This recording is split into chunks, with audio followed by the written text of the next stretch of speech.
you people don't know me, I'm going to give you a 30-second thing. At 3 years old, I thought a sandbox was for growing worms, so I emptied out the sand and put soil in it, okay? And in 3rd grade, I read The Magic Garden. I was on my way. In high school, I went to the technical center when I was told I was too smart to go there. Then I went to the Bogey Lake greenhouses, and then I ended up at Planterra. Then I ended up at MSU at the Plant Research Greenhouses, and then I said, you're not giving me an internship. So I left MSU and went to California, and I learned under Paul Ecke Jr., and then I did 20 acres under glass. Then I went back, and what happened after that? Oh, I got some masters and stuff. And then I taught at the Technical Center because I figured these people need to know what I saw out west because it converted me. And I had, because they didn't believe in organic farming at MSU, I had to take off to Pennsylvania, Rodale, and that guy really switched my mind inside out. And I still didn't think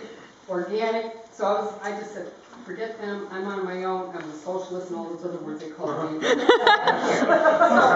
here I am, back at home, using I left, so many people when Trevor left, and I said, this is a good time to leave, let's get back to the earth. So anyways, what you're going to learn tonight, and I found out I'm teaching about plant dates, soil blocking, lighting, water, whatever. Here's what I do for, I have a calendar right here that has the moons, okay? It has the moons on it, full moons, and all this stuff, but what I do is I take the plant charts for the cool season crops and the one for the cold season crops. They're on the back, front and back. If I see anything more than 8 weeks or 6 weeks out, I will start planting. I do not have a greenhouse like you electricians do. I have to use my basement, which is a wood-burning furnace, and I have to set up lighting and the mats. So I'm in that position of having to go back to my roots underground. So I will plant my tomatoes, the leeks, the onions, all those good things that you have that you should be starting right about now, okay? So you'll see I was highlighting some things, but I actually marked down the dates here when I plant. I actually mark down the dates when I get my seeds in, when I plant here. On my seed catalog, I mark the dates down on my field because if I'm going after, I'm certified, I'm meat, and I'm USDA going after, I have to mark it on my field crops here in my rotations. They gotta have all that. And then when I take the seeds, I say February. What I'm planting at the full moon, white sage, Brussels sprouts, broccoli, cabbage, and then 225, tomato, eggplant, pepper, and some things I'll say not sure depending on the weather. So what I do basically, Chris Carr, Bob, there's so many of you guys, Dan, you guys do this. I look at my calendar, guessing that last day of frost. Well, hopefully, it is now before March 31st, or May 31st. So I actually look at May 10th. But is that hard frost, Linda, or soft frost? If it is a soft frost, then what I do is, you guys can go to the bathroom. I use this a form of covering these plants, or I tunnel them, put the tunnels on them. But if you have the Brussels sprouts out there and they're already hardened off, that's a good idea, okay? So I will start them in the basement, because they don't have a greenhouse. When I'm ready to transplant out, if I get 1 full week of 50-degree nighttime temperature, that tells me go. And that's for the hot crops, like your eggplant, pepper, tomatoes. I got the list here. So all my hot crops, I will move them out into their peppers, tomatoes, eggplant, cucumbers, squashes. Yeah, all the things that you see that are the warm crops right here, okay? I'll move them out. So I'm using May 10th, tentatively speaking. If not, then I'll go to the full moon, which is May 25th. And then I'll move it out then. Why the full moon? The gravity pulls. You've got the moon, the sun, the earth all lined up, and it really pulls. My son was born on a full moon. He was supposed to be born 6 weeks later, but he came out along with 43 other kids that night. So average time for an average birth is 6 to 16. There were 43 that night on a full moon. So that tells you to plan on a full moon.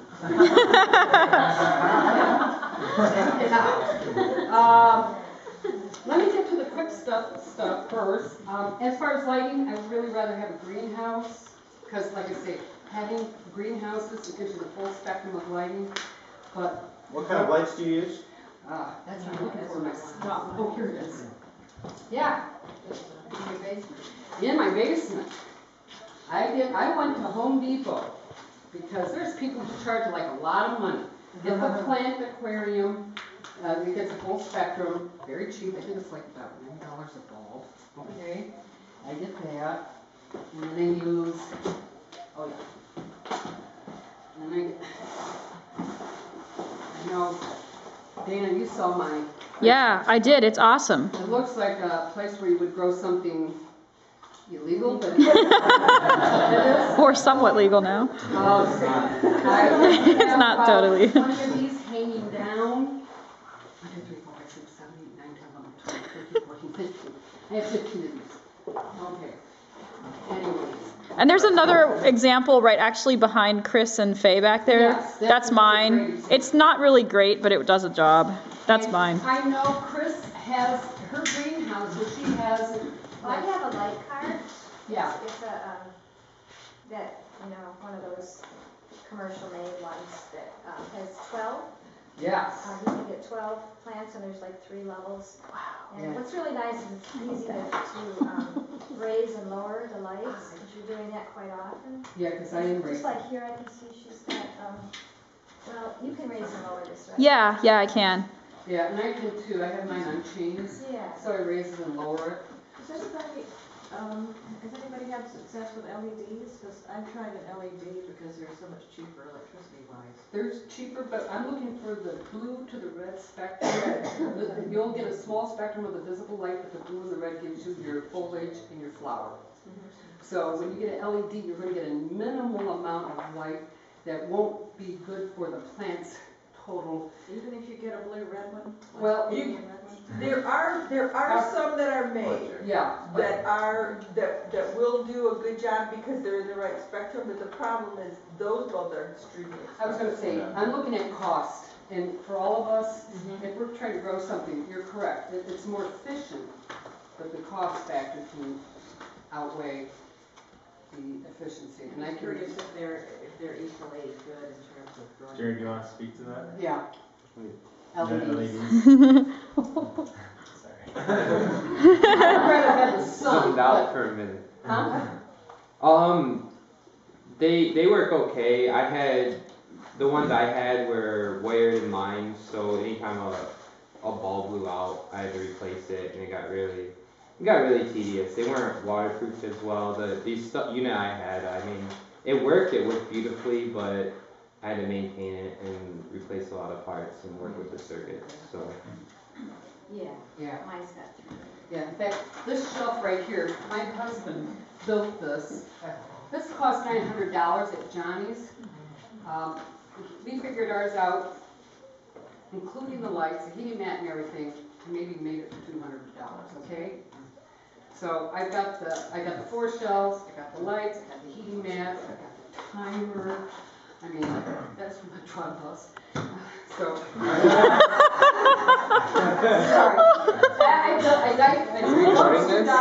After lunch, because people say you can have all the stuff. So funny. Dump it, so I was in the dumpster. I thought we should start recording. Warm Michigan. Okay.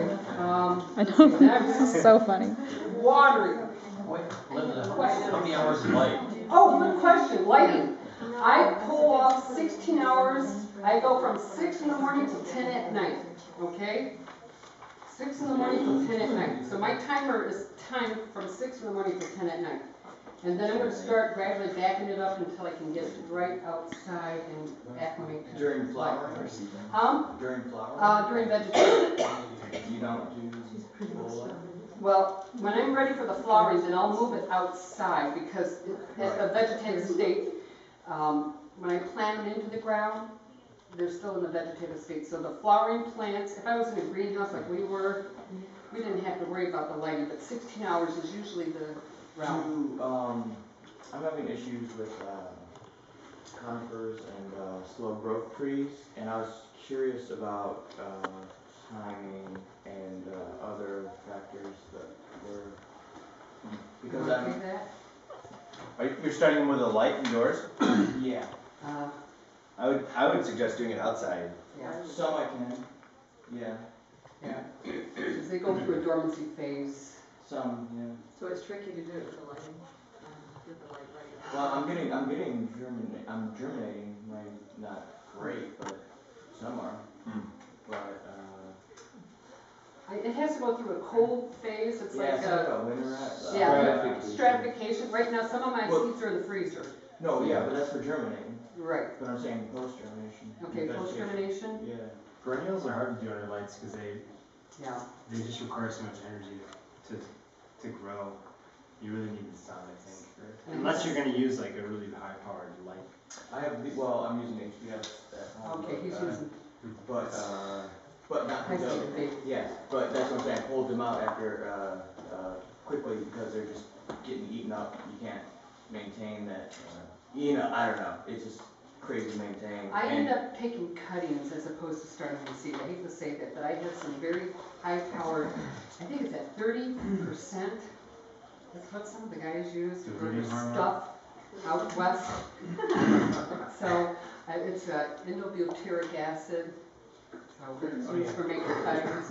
If you take a cutting of a hardwood or a conifer clone, Clonex? yeah, clones, but a lot.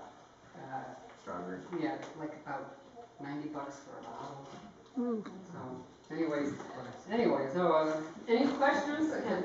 Did you want to add any thoughts to this? Okay. Like, yeah, I'm right. If there's a dome on this guy, which there's a dome right here.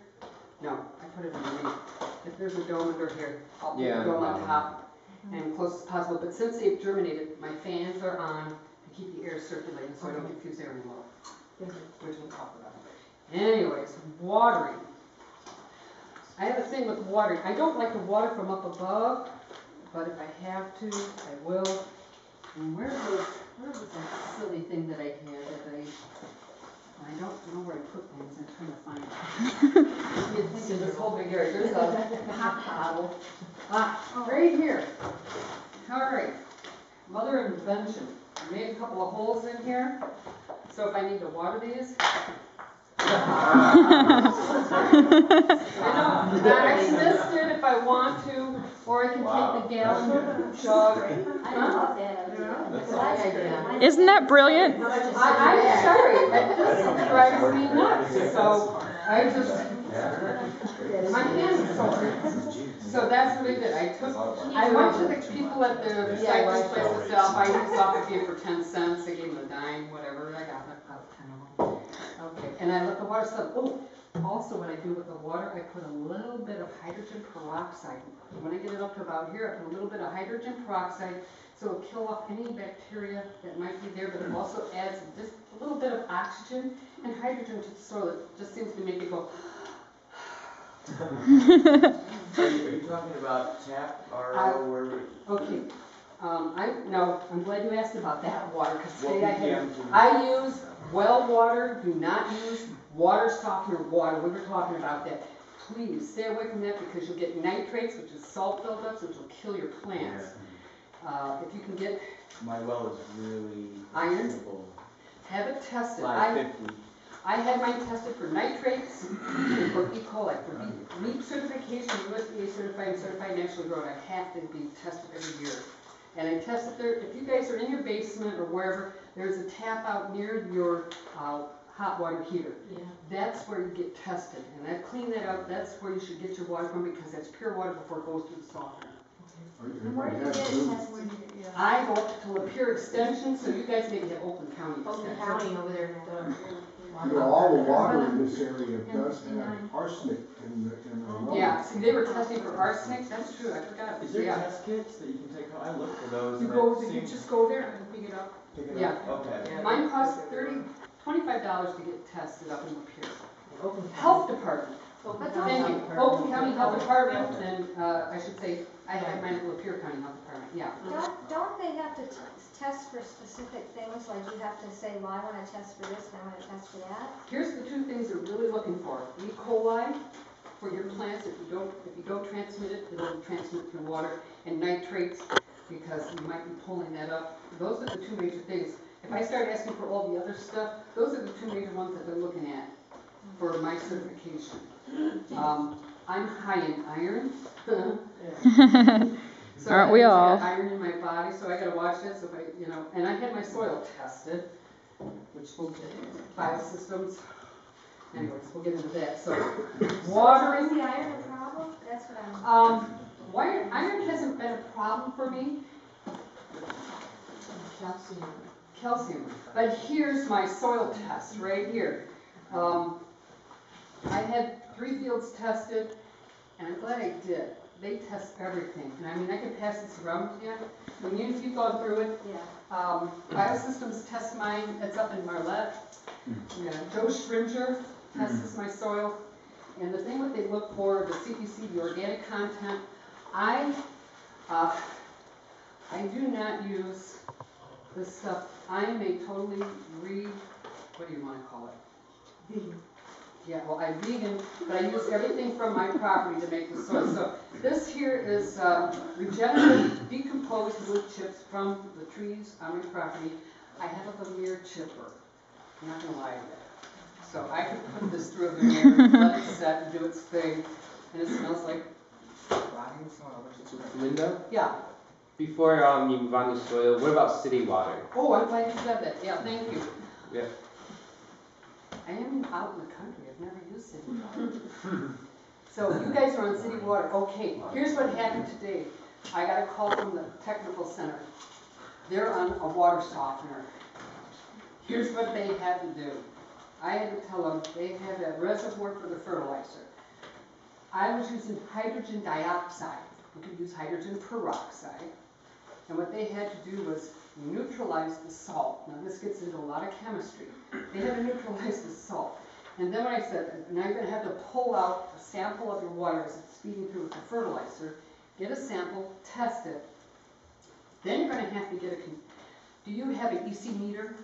No. Electrical conductivity measures the amount of soluble salts in your soil. It's a meter that shoves in your soil and it reads it. So it tells you if you have too much salt. If you have too much salt, that's where you have to leach it out. Okay? And it usually happens during times because the plant is stressed. So I had to have people use hydrogen dioxide. You can't buy it, so I use hydrogen peroxide. Dioxide is very corrosive. And we had to do a mathematical equation, and when I was using it at the technical center, I was maybe putting 1 or 2 drops in like 25 gallons. I mean, it'll smoke and make you inhalate like you think you're dying. So the city water, hydrogen peroxide will lock up the salt, drop it, or you can wait for 24 hours and let the salt settle and like stir it out. Any questions?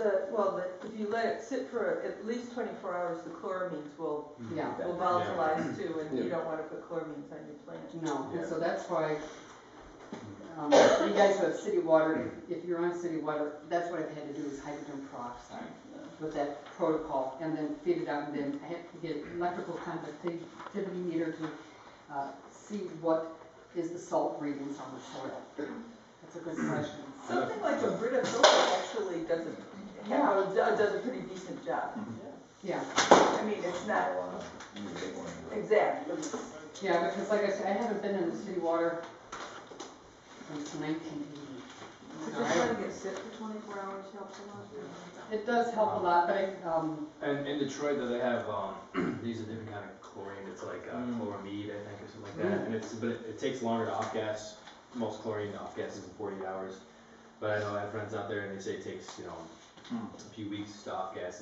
It binds to the water. I put a aerator, like an aquarium aerator, in it to bubble it out. Or else, if you guys are doing like I'm doing, I'm using 50-gallon water drums, and I'm collecting my rainwater. There you go. You've got a monster one. So, yeah, Yeah. maybe it's the best route. That's the thing that I'm wondering is how critical of an issue is it when you get a hard rain, isn't that going to just like wash a lot of those salts down to where they... Now, but I'm using the water like to water these guys at this process. Are you talking about going into the field and watering? Okay. Okay. Yeah, I guess there would be 2 different protocols there. That's where we get into the watering system, like Trevor has there at his place. We're gravity fed, moving out, because I'm still on a well, so I'm lucky. I'm one of those few people. You're on a well, aren't you, Bob? You guys you're on a well. Yeah, but my well, I have, before the water, I have a valve that goes to my garden, Okay. or to all the spigots outdoors. And that's before it goes into the system where the water softener is. Yeah. So it's separate altogether. It'd be nice. That's easy to set up too. And when you're talking about offshooting the softener or the water, city water from your regular Well, water. no, my well water goes to the garden first before it goes through my house or through my softener. Yeah. Is there any more questions with regards to water? Because the only reason we worry about water is the nitrates being locked up. Like I say, it really causes havoc with the nutrients getting through to the plants, especially when they're young. Arsenic is not a problem with most vegetables or leafy plants or fruiting, but it does show up in rooting plants. I was going to say root crops. Potatoes or the things that take a long time underground, I guess, is the one that can show up. What do you do, what are the numbers you're looking for, and what do you do if you have arsenic or nitrates in your well water? Reverse osmosis is the only, and that's not even very efficient, but they are trying to come up with systems to filter that. You're right. But this whole region, up into the tip, towards the tip of the thumb, all has arsenic in the water. Some of the deep aquifers had that because my son, when he was young, he had his blood tested. We thought there was problems, and he did show up over the top with platinum, some arsenic, and some other stuff, and we had to flush him out. That was like having a major flu event. So and that's when we went to the reverse osmosis. We found that the hard way. The deeper your aquifer, the more chances are you're going to pull from farther away. You're going to get the more intense kind of things coming from farms in which General Motors and Ford dumped their stuff and just said, hey, give you $50, I'll see you later, don't look, and we'll do our thing. And that was back in the 50s. Yo. All right, so anything more on watering? I basically, I don't know, if we're talking inside or outside, I use drip irrigation. Outside. Inside, you saw what I used this, because you're getting started here, or I will use, can't see this, it's holding on so much water right now. See that? You can see it coming out. What is that, Linda? Okay, that is best way to explain this here. I'll pass that one around. I feel like a mad scientist. All right, where is it? Here it is. I don't know. That guy in Betty Boop, whatever that guy is with that. Well, you guys are too young for that. Anyways, I think you can improvise with this here. A permeable membrane of like a plastic with a cotton bag. So you could maybe use a towel, for lack of a better word, and you could put plastic underneath if you wanted to. But I like it osmotic pressure where it sucks it up from down below. And I don't know. Do you have any thoughts on that, Chris? All I do is, I have my system, because I have one tray that I put my plants in, and then I have another tray under it, and it doesn't sit right down into it, so it's kind of like, it hasn't really been an issue. Yeah, so I mean, seedlings are the most important part to get started. Your children, your infants are the most important. Babies, so. All right, let's get to the soil. Is that where we're going? Soil. I think we're there? All right. I regenerate my soil every year. I have never used, this is going to be my first time using dairy doom. This is going to be my first time using worm castings because the worms work for me. I make my own soil. I have a shredder, and I shred sugar maple, which is high in glucose. I shred white pine, which I like the white pine better because it has phosphorus and good acid to it.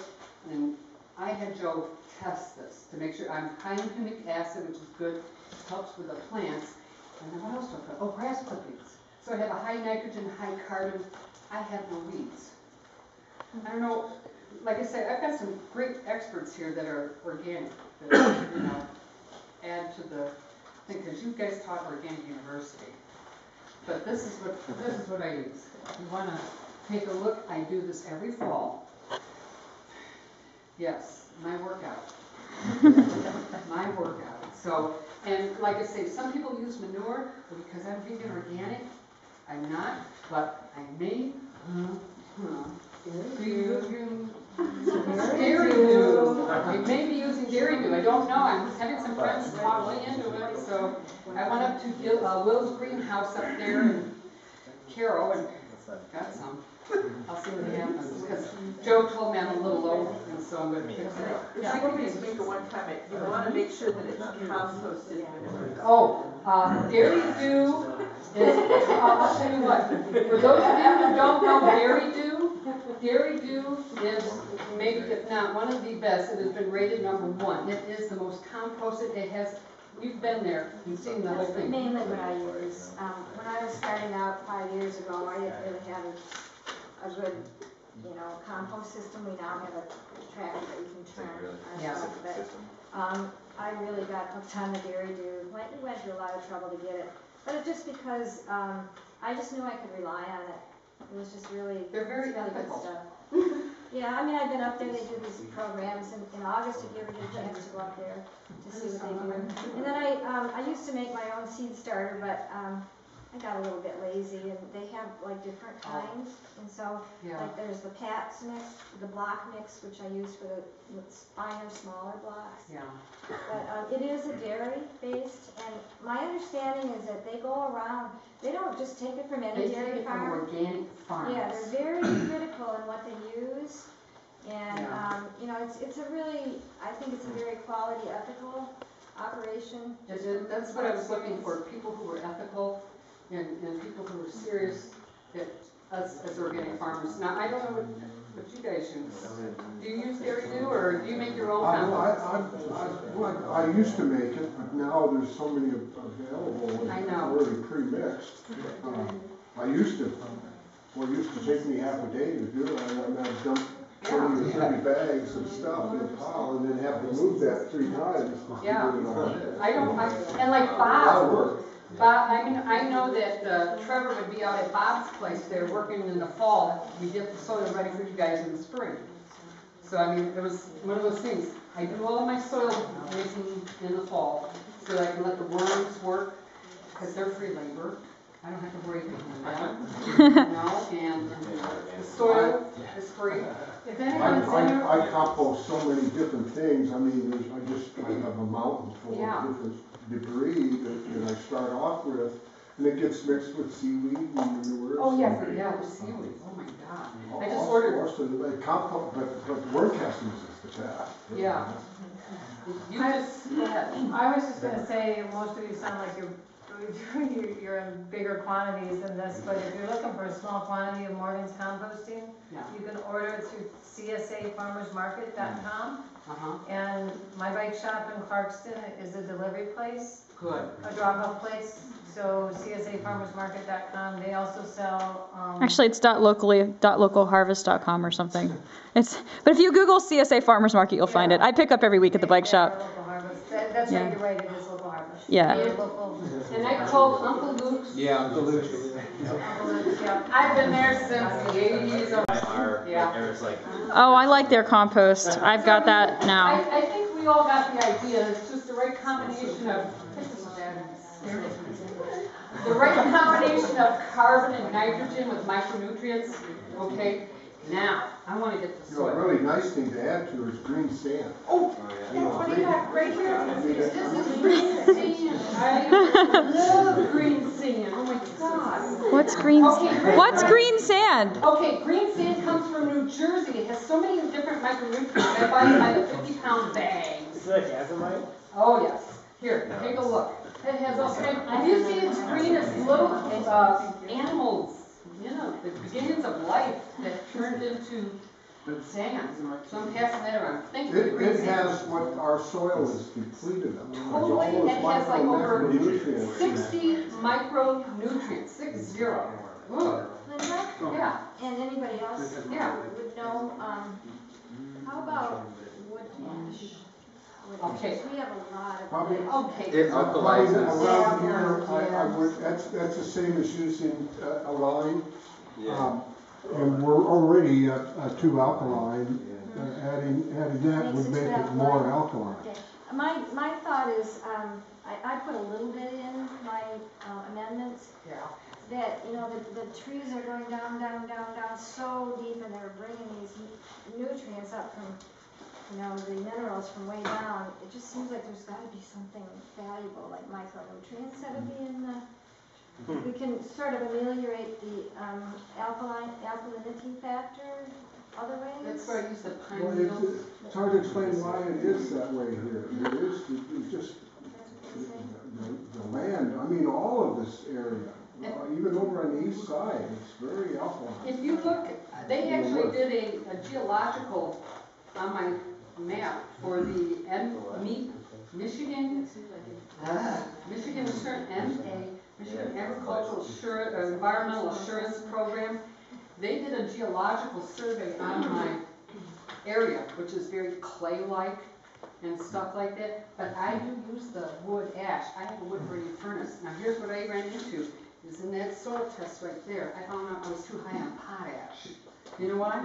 I was using the potash to take care of the slugs, because they get gummed up. So I'd like to watch them get all gummed up and fry in the sun, which is great.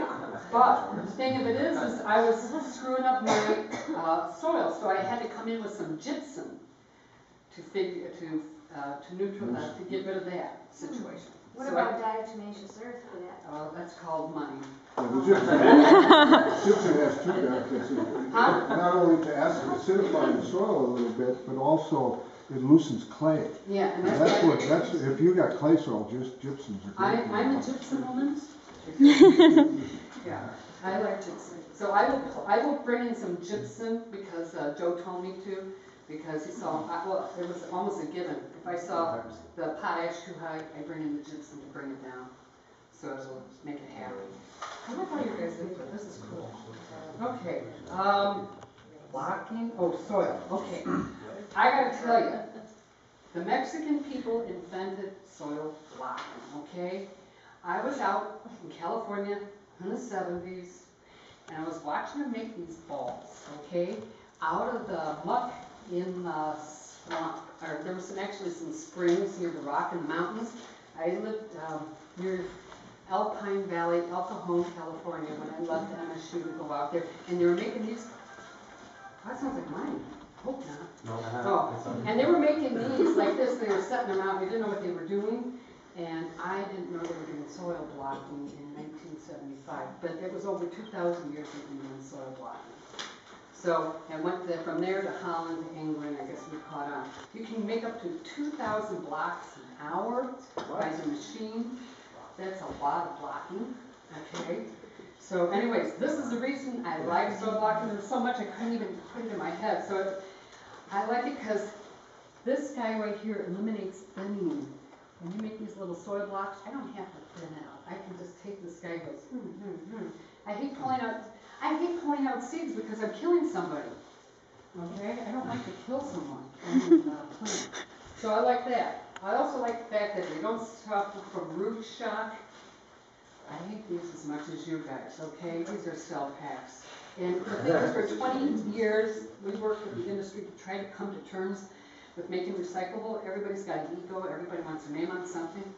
They won't agree to make it a recyclable plastic. So I mean, you can take it to Wojo's, but you can also get your stuff from Wojo's and just grab out of the bin and use it if you need it. But everybody's got a different size, nobody's the same, and when you get all this, At least they're recyclable. well, we will accept The first time I ever we're saw trying to get recycling. here's the neater part of this whole process that I even get more excited about. The roots in the blocks grow to the edge and then they turn and grow back in. Okay? And the roots don't encounter the impenetrable barriers. Those little, oh God, I hate these things. Jiffy pop things, whatever, you put them in soil, they have the web in them. Oh yeah, those are terrible. Up, and then the next thing you know, it's being girdled. It's going around in a circle. And even when I pull these out of here into the soil, I do suffer some root shock because of the fact the feeder roots or the root hairs are getting hurt because they grow to the outside and grow down. Here, There is a benefit to those over those peat pots, you know, Yes. that you put right in the ground. yeah. The problem with those is they dry out so fast. You're talking, yeah, because If I, it's here. if I have my hot house closed in the morning and I'm a little late opening it up, those ones you pick up, they're almost weightless You're because right. they dried out so fast. They're so Where fast. those ones in the plastic, they'll hold the They'll hold the moisture. moisture and they'll the heat for, yeah. I mean, there's trade-offs, but the bottom line is you have to pay for this. Yeah. Yeah, and I also have something to say about peat pots, because I used them my very first year, and I didn't tear them up. I just stuck them in the ground, and that was not good. The ones I forgot to break up. I mean, you know, that's a totally newbie mistake, but I totally didn't. I totally just stuck them in the ground, and I'm like, why are these tomatoes like 6 inches high still? And it's because they had to break through the peat pot, which I know sounds like stupid, but for those of you who are new, like me, that was a mistake. So It's really not stupid because they say right on the package. I know they do. They do, but that's not true. That is lies. Okay, here's how I figured out how long this took me to do. Yeah, that's why I said I it. listened to 3 songs and I had the cubes made, okay? I had 3 songs in my head. Can you pass that around? Yeah.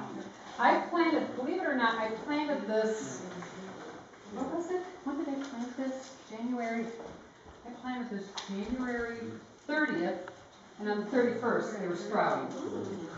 Okay, now, Chris has, I mean, you guys all have some neat mixes, and like this book out here that they have, oh God, it was written by, you know, transplant blocks, you know, everybody I think gets this if you want it, you know.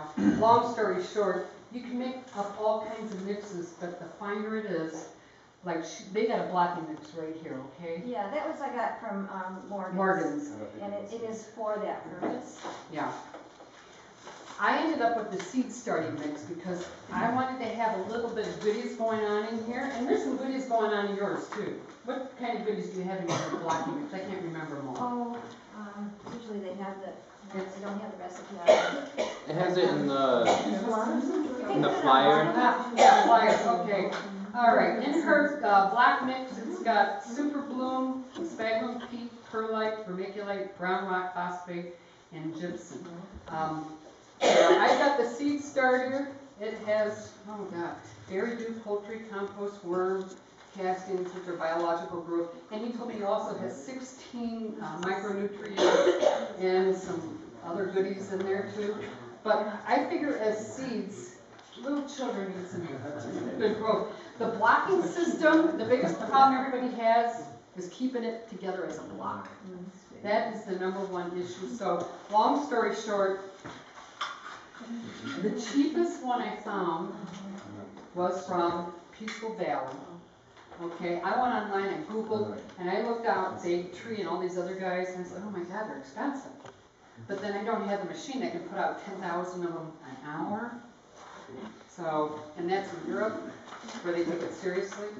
So, I just got this guy to start. Now, somebody's going to ask me, why would you use the small one first? Here's a good rule of thumb, and you guys back me if you like. When you're young like this, when you're an infant, I wouldn't put an infant in a man's pair of jeans. They have to gradually grow. The ratio of soil to root mass can be overwhelming for the plant, and you water this big square with that little guy in there, too much moisture kind of rots the roots out and they die. So it's like graduating them up. You don't give a baby mashed potatoes and gravy, feed them baby food. So, or whatever they make. So, I ended up using this guy here. Let's see what else I threw in there. Question.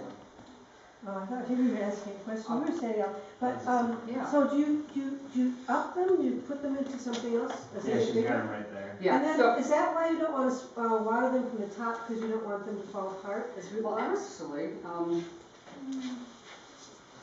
yeah, What is this, it?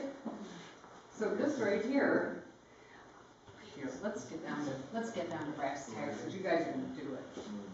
All I do right? want to do it. Look at this. Okay, there's some water in there, all right?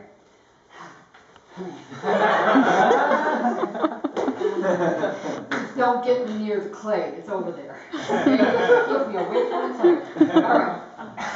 This is called charging. I'm charging the soil right now. You're gonna do it about 2 or 3 times, right? We call it charging. Yeah, it should be wet enough where it is actually dripping. Yes. If you're gonna do So- this. Can you see the water dripping? Yeah. Yeah, okay. So you're gonna do that. Now she has a nice, I left mine at home. You can just scrape this off like that. And she can do the small one. And I, oop, got a little flop. See, I think I need a little more water. You want more water? Here, squirt. I have to see how it. Now what you're gonna do is, you saw how I kept pushing it in about 3 or 4 times until I got all the blocks in there. And then all I'm gonna do is, I'm just gonna, Magic. ha Wow. Woo! Yeah. Brownies. I swear to God, I did do that to a kid. I got my butt beaten when I got home, so I don't want to do that. Made the kid eat mud and spade. And then I went ahead. And you've got one here. What I've actually found is I just kind of Snap it down. Yeah, sometimes if it's not real even as I'm doing it, I'll just kind of push it in with my little. This is like the coolest thing. Yes, that's what I got at home. I forgot to Every bring. gardener Should have and grower needs something. You know, this is a mason tool. It's totally indispensable. When I just I've got one the same size. Yeah, and I love my, I just have I to can sharpen it so it's like a knife. Here it is from my father-in-law. No, and you get your blade. And then sometimes, Gotta shake it. I found you have to kind of do a little bit, otherwise they might break apart. Look at those. Looks like chocolate. It's something that, practicing it, you kind of need to practice it. I Yeah. tried it out, and I actually learned from Pat Wenham, and it probably maybe, about by the second season, I sort of had it down. It was quite a bit of trial and That's a error. really nice blocking mix too. Yeah, Yeah. for the smaller ones, Yeah. Pat's mix. So, let's see, what's the last thoughts on this blocking mix? You've got, I've got a couple. so really you want to make it to the consistency of oatmeal. And I used the seed starter because they didn't have the blocking mix at the time when I was up in Carroll's. Like I think there's as many type of blocking mixes as there are months or days in the week and months in the year. You can make your own. Sometimes you'll be successful. The only problem is some will fall apart. That's the biggest issue a lot of people have, is falling apart. Any thoughts? Is there a basic difference between just what you would use, say, to fill up the rest of your pots and what you're putting in here? I'm using the Other seeds. than just water? Just water. I'm using the seed starter mix, so and like with her, she's got a little bit more, what they call stuff that adhere. You know, I don't know what it is actually, but Pat has been doing this for a long time, and she Yeah. just basically gave them the recipe, and they put it together for her. I see that there is some flour. Is it? So is it a little higher in nutrients? Coconut flour. Yeah. well, the seed starter is higher in nutrients because you're trying to germinate, and then you can throw, like the blocking has some of the nutrients. I just. And, Brad Morgan, I've heard him speak a number of times, and he said, even though it's not on the recipe, that there is mycorrhizal fungi. Yes, that they there put in is. everything, and so there are some micronutrients in the seed starter, so. There is. I'm not, trying to sell them or anything, but. No, but I'll tell you what, those are the only people I can legitimately say that with ethical, without any. The green folder. Yeah, I just had nothing but good luck, good success with it. Question? Yeah. Why are you using the smaller blocker as opposed to the bigger blocker? Okay, good question. If I were to put one little seed inside this smaller blocker, the ratio, when this little baby were to grow, the ratio of soil mass to the root would be so large that if I were to water this, it would overwhelm the root. The moisture inside it, the block would overwhelm the root, and the root could not absorb all the moisture, therefore it would rot. You would end up with fusarium, which means it cuts right off at the baseline there and rots. So, like, you wouldn't wear the clothing, when you were an infant, you wouldn't wear your mom's clothing. So this is like a graduated form, so as the ratio of soil to root gets bigger on this guy here, then I can maybe go ahead and plant somebody like that in there. And the nice thing is Chris has got a blocker with these squares Yeah, in them. they actually do sell these that you can replace the little, dibbles or whatever they are. The dibbles, that's the little. For the squares, but you know what? I think what I've discovered is that you can just put this, just what you did, right on the top. You don't really have to, have it go into, it'll just reach down there and, I don't think it really takes that much effort. Just transplant it right in. So, So that's sort of the intermediate step between seeding and actually planting them in either the ground or so the pot. here's what I do. What you see right here, what I do really quickly is that I laid out, let me see, 1, 2, 3, 4, 5, 6, 7 times. Oh my God, I got 200 and something seeds there. That took me 20 minutes. Okay, that would save me a lot of time of thinning and transplanting. They actually figured out the time-wise and it's a lot quicker. Plus the cost of the seeds too. The cost of seedlings when you're thinning out is ridiculous. You don't have to go through all that. So I lay, and you know, everybody's different. I put a little bit of, when I had that little plug there in the center, with a nice little, there's a little hole, a little divot there. What I'll end up doing, right here, I know, I passed my 15 minutes, you guys should have shut me up.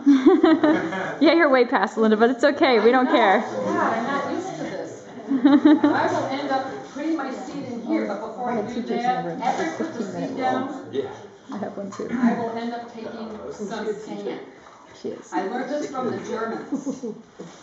But everything's mechanized. They have a system. They put a little sand over the top of their seed. Because they find their seed. And it helps to drain through. It allows to cover the sand. As it germinates, it has a higher germination rate. This is masonry, quick sand, but it's so fine. And if I see the sand dry out, I know that the soil is maybe, the seed underneath it is dry too. So it gives me an inkling to mist it or get the water underneath of it. So I use this as just tap a little sand on it. Okay. Is there any other thoughts before we get to this? Yeah. As far as the temperatures, like I'm gonna start mine in the basement and it's about 15-55 on the average maybe. How much do those lights raise the temperature, and what should the temperature, like ideal, like 65 maybe? 70 Yeah. to 80, 70? yeah. Those lights really The heat it up, mat. right? Yeah. Okay. Thank you for the heat mat. Yeah. You gotta have heat down below. I tried to grow when I was 12 years old. I tried to grow my first seeds on top of my mom's dryer. Okay. The dryer only goes on for so long. And the lights from the garage, the basement doesn't do its trick. So this heat mat does work. Yeah. And I had big commercial heat mats that were like 6 to 8 feet long. I mean, the commercial's got big heat mats. And I don't know, you guys have the big commercial heat mats? No. I used 2 of these as well. How about you, Chris? I don't use any heat underneath. Okay. But I do have the lights, and there's enough warmth, I think. You can grab it up from there. It just accelerates it. Is that electric? Yeah. Yeah. So you take a look at that. And it accelerates it. I'm just used to having heat and then light, air circulation, and it gets going. In this house, I usually start mine in this room, and it's kind of cold, but what I do is I take them upstairs to my warmest part of my house, and then once they germinate, once they're starting to come through, then I move them down here and put them under the light, and that seems to work just fine. But I had that issue with like peppers wouldn't even, like if it was like 60 in here or 55 in here, they wouldn't even go. But then I'd put them upstairs, and 4 days later I had all my peppers, and I brought them back down and they were fine. Yeah, and you maybe throw a thermostat into your soil too, right? Yeah, and some farms, they even build like germination chambers where it's just no light, no nothing, just find somewhere, pump heat into, and get them to germinate. You can germinate almost anything in in a couple days at the right temperatures, and then Yeah. right when they germinate, take them out and put them in the greenhouse or put them under lights. Yeah, I mean, well, this is the thing is, when I worked in the big commercial, I just had a big boom come across, mist, and the heat coming in, I mean, it's monstrous. So I mean, when I was working with Fred Priest, and Fiona, Brinks, all these guys, when I was young and working with these guys, it was like everything was so mechanized. Now going to this is a whole different ball of wax. So we're all in the same boat together. We're going back and start. Yeah. I just wanted to mention another technique I use is the open flat. Okay. This uses like a wood frame Yes. with slats on the bottom.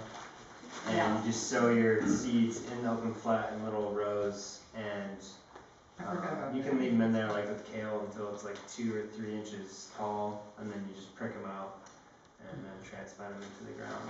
Because there's an open one flat right there where it's going to be open on one side. Just like that. John Jevons in How to Grow More Vegetables. Yeah, that's John Jevons. Yeah, that's his method. Yeah, you know, there's so many methods out there, it's crazy. But for all of us, everybody has their inputs, I think it's good, so. Yes? How did you get your seeds in these squares? Now you can buy electric ones that vibrates, but you know, sometimes you can also monitor, ooh, I brought the old one, doggone it. They have different opening sizes to monitor this, but I used to have electrical ones, and then you have the automated seed, like what I had when I worked 20 acres under glass. I just sent a couple Hispanic ladies in there, told them in Spanish what I needed to have done. They pushed the machine, they pushed the button, everything got done. It was all automated. So I mean, here I am back to square one.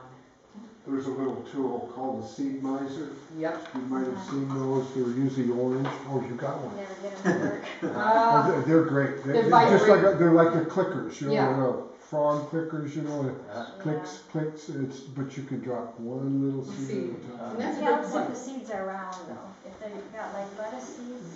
Yeah, well, even with alfalfa You were able to seeds, get, you can- I wish I should have thought of bringing that duh. Just get pelleted seeds. I've had about 5 of them. I've had 4 or 5 of those over the last 20 years. Okay. When That the works. clicker stops, I'll order another one. Okay, that works. I have a question. Yeah. How many seeds do you generally put in the bowl? They said I can get up to weight with 3 seeds in a hole, okay? Now that varies with the type of seed you've got, Right. okay? So if I'm working on a beet that I know I'm gonna move out quickly, 1 seed. Boom, you know? Now when I'm going into corn, 1 seed, or 2 seeds. One of the things that Pat Wedden talks about is she does one in each corner. Oh, that's right. Like onions, and then they just kind Come of, off the sides. so she'll have like 4 onions on a block. That's a good That's point. awesome. Just plants them that way, and that's the way they are, but they just spread out. That's a good point, yeah, because you want to make the most use out of your soil, thank you. And she might even do that with, don't quote me, but she might do that with corn. where Because she- I usually will throw 2, or she's putting in 4. Well, I know she did that with onions, but somehow I'm Okay, thinking because she did something like you like say, that the with bigger corn the as well. seed, the faster it takes off and the more space they consume very quickly. Probably with most of the larger seed, or seed like the summer and winter squash, Yeah. cucumbers, Yeah. beans, there's no reason to put them in a pot I go anyway, direct. because they go Direct seed. right in the ground. and Those germinate. are direct seeds on me. Yeah, beets even, I mean, Yeah. do you start beets? No, somebody was in Jackson calling me, she started her beets. Oh. And I'm going, what? It actually works well. Yeah. Yeah, so she did. Yeah. She started her beets, she wanted to get a head start, and then I think that's fine, you know? But you're right, there's Yeah, direct. and you don't have to thin it so much, because No. you're spacing them. Yeah. And I like kohlrabi's that way too. Yeah. You know, there's a lot of, this is why it's so. Lettuces that way, I mean, it takes a lot of time to thin out lettuces when you plant them. I just I'd like. start them in little starts like that. Yeah. Right. That's a really good idea. Yeah. And then you can start them while the other ones are still, you can start the next crop while the other ones are, Yeah, 'cause- Exactly. they're halfway done. yeah, Start the because next it's crop. constantly, so I yak my brains off, this is more than I normally do, well, yeah. So,